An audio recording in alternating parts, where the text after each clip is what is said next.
এই যে আমরা আল তাজিদ ফাউন্ডেশনের পক্ষ থেকে অসহায় দরিদ্রদের মাঝে খাবার বিতরণ করার জন্য প্রস্তুতি নিচ্ছি।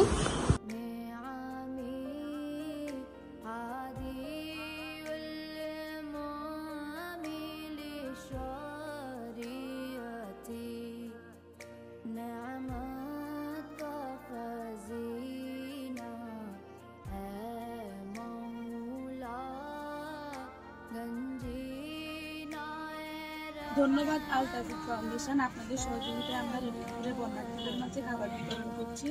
এভাবে পাশে থাকবেন, আমাদের পরামর্শ দিবেন।